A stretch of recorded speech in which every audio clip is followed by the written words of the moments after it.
அமைச்சர் வேலுமணி அவர்கள் நான் வாழக்கூடிய கோயம்புத்தூர் மாவட்டத்தில் குனிமுத்தூர்லேருந்து அவருடைய வீடு 2 கிலோமீட்டர்.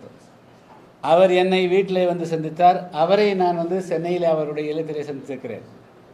அதேபோல் முன்னாள் அமைச்சர் வைகை செல்வன் என்னை நான் தங்கிக்கிற ஹோட்டலில் வந்து பார்த்தார்.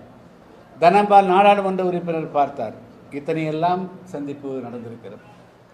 இருந்தும் கூட என்ன காரணத்தினாலோ அது அவருக்கு மட்டுமே தெரிந்த காரணமாக இருக்க முடியும் என்று கருதுகிறேன்.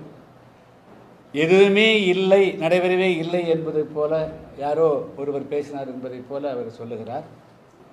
அதெல்லாம் சரியா என்று எனக்கு தெரியல. நான் வந்து இதில் தவறான கருத்து சொல்ல வேண்டிய அவசியம் எங்களுக்கு இல்லை. நடந்ததை நடந்ததாக சொல்லுகிறேன். அதனால் வந்து எங்களை இப்போ இந்த புதிய தமிழக கட்சியை பொறுத்த மட்டிலும் தமிழ்நாட்டில் எளிய மக்கள், விளிம்பு நிலைக்கு தள்ளப்பட்டிருக்கிற மக்கள், தமிழ்நாட்டில் படித்த இளைஞர்கள், அவர்களுக்கெல்லாம் ஒரு நல்ல வாய்ப்பு அளிக்கக்கூடிய ஒரு அரசு அமையணும். அதே போல் தமிழ்நாட்டில் பரிபூரணமான ஒரு மதுவிலக்கு வந்தே தீரணும். அதே போல் பல்வேறு விதமான நல்ல அம்சங்கள் நடக்கணும் என்ற நோக்கத்தோடு ஒரு கூட்டணி அரசு ஆட்சியிலே அதிகாரத்திலே பங்கு பெற வேண்டும் என்ற நோக்கத்தோடு தான் முயற்சி எடுத்தோம். குறிப்பாக உங்களுக்கு தென்தமிழக புதிய தமிழகம் கட்சியை பொறுத்த மட்டிலும் தென்தமிழகத்தில் தேவேந்திர வேளாளர்கள் ஏறக்குறைய 21 மாவட்டத்தில் வந்து புதிய தேவேந்திர வேளாளர்கள் மிக பெரும்பான்மையான மக்களாக இருக்கிறார். அவர்கள் வந்து சமூகத்தில் கடந்த 100 வருடங்களாக 1957 1928 1957 ராமநாதபுரம் மாவட்டம் முதுகுளத்தூரில் மிகப்பெரிய கலவரங்களை சந்தித்தவர்கள், அடக்குமுறைக்கு ஒடுக்குமுறைக்கு ஆளானவர். அவங்களுக்கெல்லாம் வாய்ஸே இல்லை, குரலே கொடுக்கறதுக்கு ஆள் இல்லை.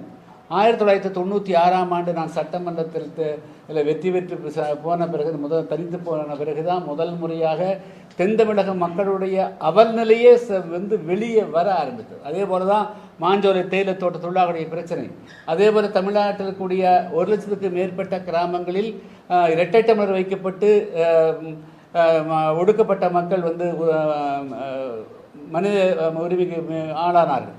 ஸோ இதையெல்லாம் சுட்டிக்காட்டி வந்து தமிழ்நாடு மக்களுடைய அந்த மக்களுடைய பிரச்சனையை சட்டமன்றத்தின் மூலமாகவும் பொதுமக்கள் மூலமாகவும் கொண்டு வந்தோம்.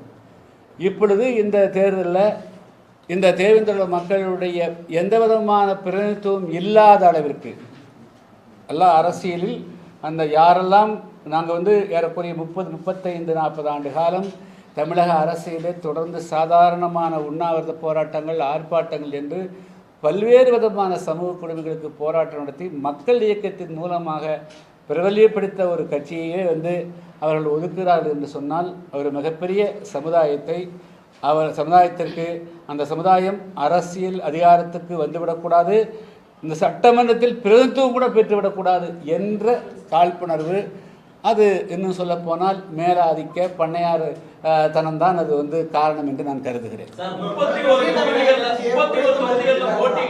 என்னங்க